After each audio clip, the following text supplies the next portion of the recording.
চা শিল্পের প্রসারে শ্রমিকদের প্রতি যত্নবান হওয়ার আহ্বান প্রধানমন্ত্রীর। কাল ৬০ উপজেলায় ভোট গ্রহণ, কেন্দ্রে কেন্দ্রে যাচ্ছে সরঞ্জাম। ১১ বছরে শেষ হয়নি খুলনা শিপইয়ার্ড সড়কের কাজ, শেষ নেই জনভোগান্তিরও। Sponsored by Walton Non-Stop Millionaire Offer, RR Kabel and Abiba Finance Limited.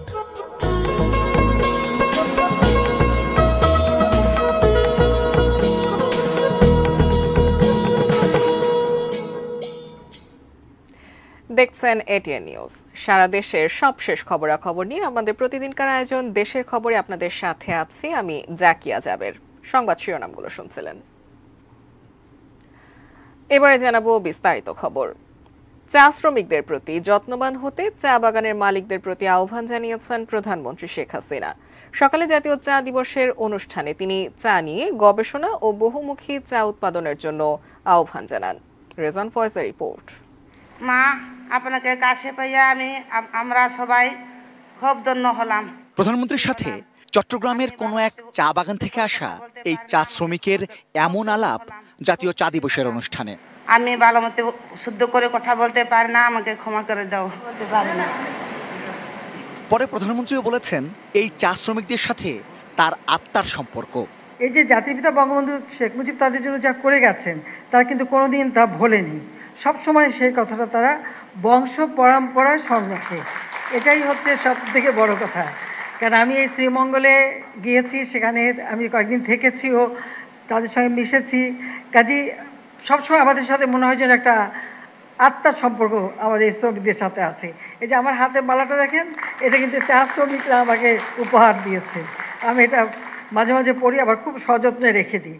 মঙ্গলবার সকালে রাজধানীর ওসমানী স্মৃতি মিলনায়তনে চতুর্থ জাতীয় চা দিবসের এই অনুষ্ঠানে শেখ হাসিনা চা শ্রমিকদের অভিভাবকের মতো আগলে রাখতে চা বাগানের মালিকদের প্রতি আহ্বান জানিয়েছেন। শ্রমিকদের প্রতি যদি আপনারা যত্নবান হন, আপনারা কিন্তু বেশি করে কাজ করাতে পারবেন। শুধুমাত্র তাদেরকে ওই আপনার অধীনস্থ বলে বিবেচনা করলে হবে না। মনে রাখতে হবে তাদের শ্রম ঘাম দিয়েই আপনার উৎপাদন বৃদ্ধি করা, উপার্জনের পথ করে দিচ্ছে। কাজে সেই শ্রমিকদের প্রতি আপনাদের আরও যত্নবান হতে হবে। তিনি বললেন, শুধুমাত্র চা উৎপাদন আর রপ্তানির দিকে নজর দিলে প্রতিযোগিতায় টিকে থাকা যাবে না, বৈচিত্র্যময় চা উৎপাদনের দিকে নজর দিতে হবে। হার্বাল টি সেটাও কিন্তু এসে গেছে, মশলা টি সেটাও চলে বাজারে। তো এই চা উৎপাদনের সাথে সাথে এই দিকটাও যদি নজর দেওয়া যায়, অর্থাৎ যেমন এখন তুলসী পাতা ব্যবহার হয়, নানা ধরনের ঔষধি পাতা ব্যবহার হয়, বিভিন্ন ধরনের ফুল, জেসমিন টি সেটাও তো খুব বাজারজাত হয়। আমাদের এখানেও যেমন কনক চাপা আছে, এর ঘ্রাণটা কিন্তু খুব সুন্দর, অনেকটা গুরমেটের যে চা ওটার ঘ্রাণের সাথে মেশে, ওটাও ব্যবহার করা যায় কিনা। অনুষ্ঠানে চা শিল্পে বিশেষ অবদানের স্বীকৃতি স্বরূপ ৮টি ক্যাটাগরিতে বিভিন্ন চা কোম্পানি ও ব্যক্তিকে জাতীয় চা পুরস্কার ২০২৪ তুলে দেন Sheikh Hasina. Mrs Laila Rahman Kabir. Rezon Foyez, ATN news, Dhaka. এবারে দেখব প্যারাগনটির সৌজন্যে চা দিবসের আরো খবর।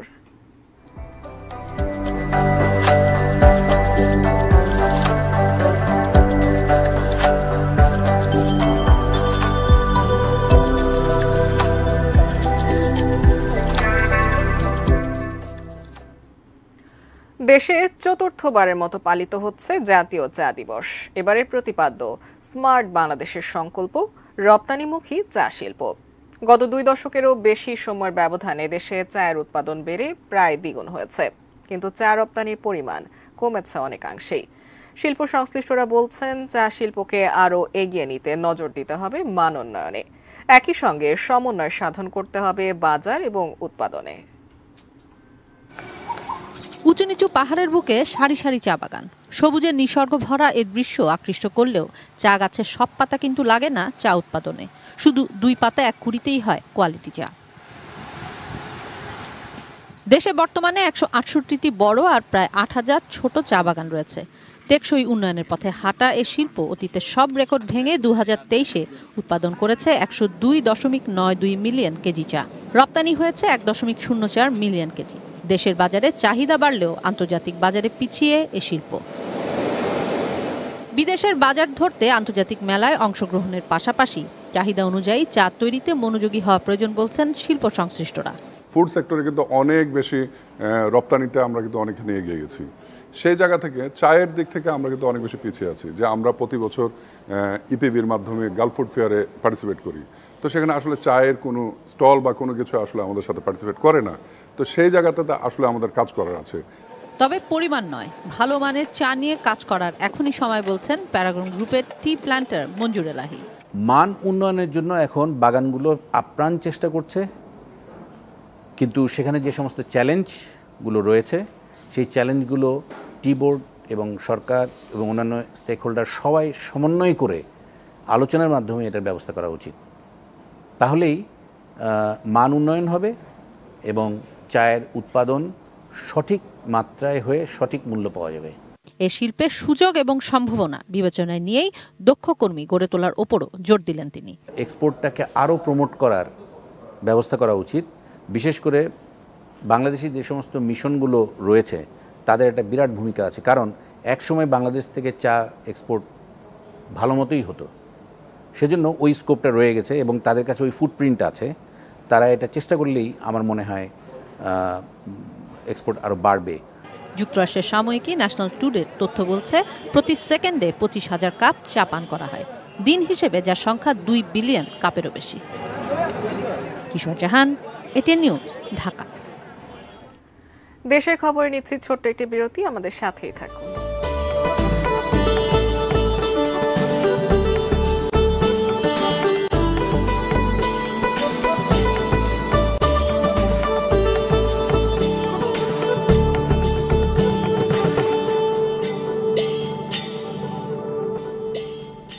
এটিএন নিউজ দেখছেন। বিরতির পর দেশের খবরে সবাইকে আবার স্বাগত জানাচ্ছি।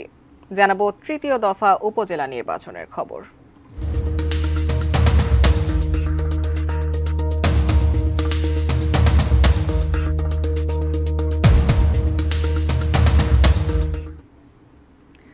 রাত পোহালেই দেশের 60টি উপজেলা পরিষদের নির্বাচন।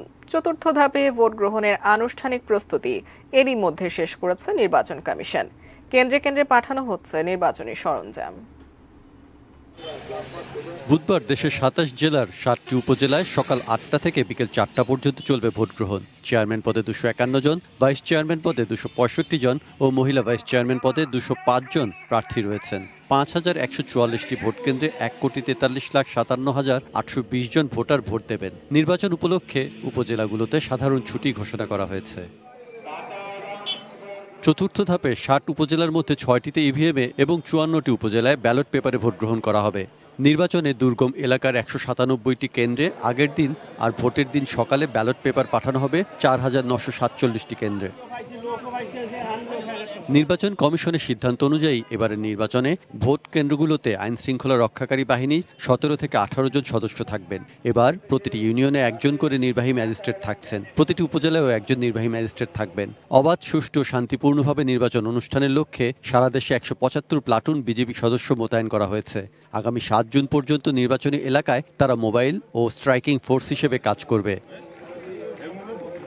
চতুর্থ ধাপের ভোটের মধ্য দিয়ে এবারের উপজেলা নির্বাচন শেষ হওয়ার কথা থাকলেও ঘূর্ণিঝড় রিমালের কারণে স্থগিত উপজেলাগুলোর মধ্যে 20টি উপজেলায় আগামী 9 জুন ভোট নেওয়া হবে। Saikat Dasgupta, desk report, ATN news. প্রচণ্ড বৃষ্টি উপেক্ষা করে ব্রাহ্মণবাড়িয়ায় কেন্দ্রে কেন্দ্রে নির্বাচনী সরঞ্জাম বিতরণ করা হচ্ছে। ব্রাহ্মণবাড়িয়ার সদর উপজেলা পরিষদের সামনে থেকে এ বিষয়ে বিস্তারিত জানিয়েছেন পূর্বাঞ্চলীয় ব্যুরো প্রধান পীযূষ কান্তি আচার্য। 12:30 থেকে কিন্তু প্রচণ্ড বৃষ্টি শুরু হয়েছে এবং এই বৃষ্টির কারণে কিন্তু এই বিতরণের কাজে অনেকটা ব্যাহত হচ্ছে। আমি একটু দেখাতে চাই যে এখানে কিন্তু অনেক গাড়ি অপেক্ষা করছে, আপনারা দেখছেন, এবং বৃষ্টির কারণে কিন্তু এখানে অনেকেই যে নির্বাচনী সরঞ্জাম যেমন অমোচনীয় কালি, স্বচ্ছ ব্যালট বক্স সহ প্রায় 44 থেকে 45 ধরনের নির্বাচনী সরঞ্জাম কিন্তু প্রিজাইডিং অফিসারদের কাছে বুঝিয়ে দেওয়া হচ্ছে। আমি কথা বলেছি সহকারী রিটার্নিং অফিসারের সাথে, তিনি যেমনটি বলছেন যে এখানে কিন্তু নিশ্ছিদ্র এবং নিশ্চিদ্র নিরাপত্তার মধ্য দিয়ে তারা নির্বাচন অনুষ্ঠিত করবে। এখানে আরও কিছু তথ্য দিয়ে রাখি। ব্রাহ্মণবাড়িয়া জেলার যে 3টি উপজেলা অর্থাৎ ব্রাহ্মণবাড়িয়া সদর, নবীনগর এবং বিজয়নগর উপজেলা, মোট কেন্দ্র 366টি কেন্দ্রের মধ্যে 1765 জন পুলিশ কিন্তু মোতায়েন করা হয়েছে।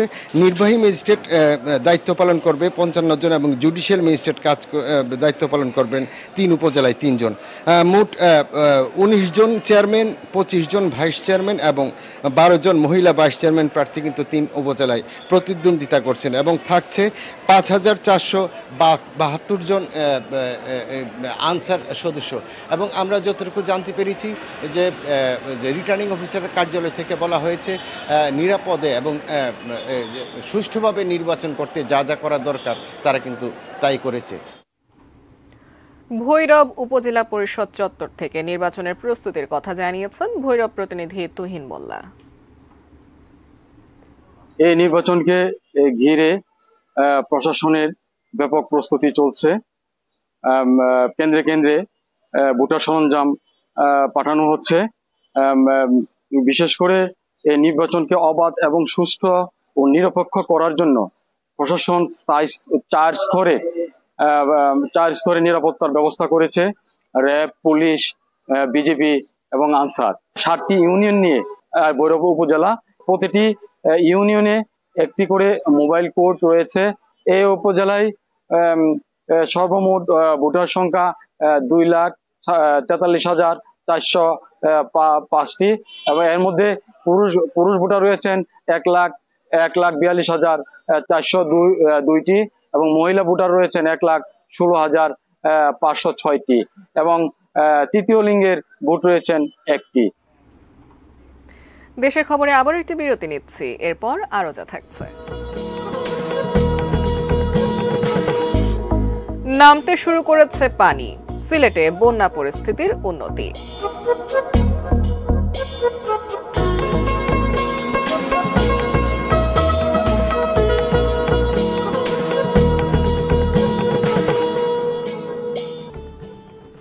এটি নিউজ দেখছেন। বিরতির পর দেশের খবরে সবাইকে আবার স্বাগত জানাচ্ছি।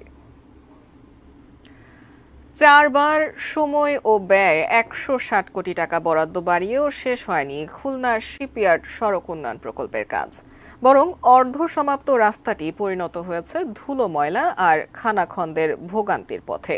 11 বছরেও একটি প্রকল্প শেষ না হওয়ায় ক্ষোভ প্রকাশ করেছে ক্ষুব্ধ নগরবাসী। খুলনা প্রতিনিধির তথ্য ছবিতে ডেস্ক রিপোর্ট। খুলনা নগরীর রূপসা ট্রাফিক মোড় থেকে শিপইয়ার্ডের সামনে দিয়ে খানজাহান আলী সেতু পর্যন্ত গুরুত্বপূর্ণ সড়কটির নাম শিপইয়ার্ড সড়ক। 2010 সালে সড়কটি প্রশস্তকরণ ও উন্নয়নের প্রকল্প হাতে নেয় খুলনা উন্নয়ন কর্তৃপক্ষ। শুরুতে ব্যয় বরাদ্দ ছিল 98 কোটি 90 লাখ টাকা, যা বেড়ে 259 কোটি 21 লাখ টাকা হলেও শেষ হয়নি কাজ। কেডিএর প্রকল্পটি একনেকে অনুমোদন পায় 2013 সালে। 11 বছরে কাজ শেষ হয়েছে মাত্র 65 ভাগ। রাস্তা প্রশস্তকরণের নামে দীর্ঘদিনের অচল অবস্থায় সড়কটির স্থানে স্থানে সৃষ্টি হয়েছে খানাখন্দ। ধুলার রাজ্যের ভোগান্তি পেরিয়ে চলাচল করতে হয় পথচারীদের। রাস্তার তো কাজ হয় না, এই যে গাড়ির রাস্তার জন্য মনে করেন ডেলি 2-4 বার ভাঙবে। 2 জন নিয়ে গেলে জোরে টানা যায় না, বিয়ারিং ভেঙে যায়, ভাঙাচোরা পড়লে আমাদের খুব কষ্ট হচ্ছে। আমরা দৈনন্দিন স্কুলে যাইতে গেলে অনেক সমস্যা হয়ে যাচ্ছে। এরই মধ্যে 4 বার বাড়ানো হয়েছে মেয়াদ। প্রকল্পের মেয়াদ বৃদ্ধি মানে অর্থ বৃদ্ধি। এতে অর্থের অপচয় হচ্ছে বলে মনে করেন সচেতন মহল। অতীতের অর্থটা কিভাবে অপচয় হচ্ছে কিংবা কি খরচ হলো তার কিন্তু কোনো জবাব দিতে জায়গাটা আসতেছে না। যারা কাজ করেন প্রজেক্টে তাদের একটা জবাব দিতে জায়গা থাকা উচিত।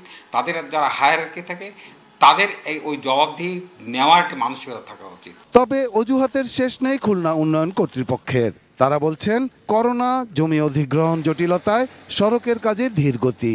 যে নির্ধারিত টাইম রয়েছে জুন 24-এর মধ্যে এই কাজটা সম্পন্ন করার জন্য আমরা সর্বাত্মক প্রচেষ্টা অব্যাহত রয়েছে আমাদের, এবং আমরা ঠিকাদারকে সেভাবেই প্রেসার দিয়েছি যাতে এটা টাইমলি কাজটা সম্পন্ন করতে পারেন। প্রকল্পের আওতায় শিপইয়ার্ড সড়কটি 3.778 কিলোমিটার দৈর্ঘ্যের 4 লেন হবে। দুই পাশে নতুন ড্রেন, প্রশস্ত ফুটপাত, ডিভাইডার মিলিয়ে মূল রাস্তা হবে 60 ফুট চওড়া। থাকবে 48 মিটার দৈর্ঘ্যের একটি সেতু, একটি স্লুইস গেট ও একটি culvert. Shahidul Rana, desk report, ATN news. দেশের খবর এখনকার মতো এ পর্যন্তই। এতক্ষণ সাথে থাকার জন্য সবাইকে ধন্যবাদ। Sponsored by Walton Non-Stop Millionaire Offer, RR Kabel and Abiba Finance Limited.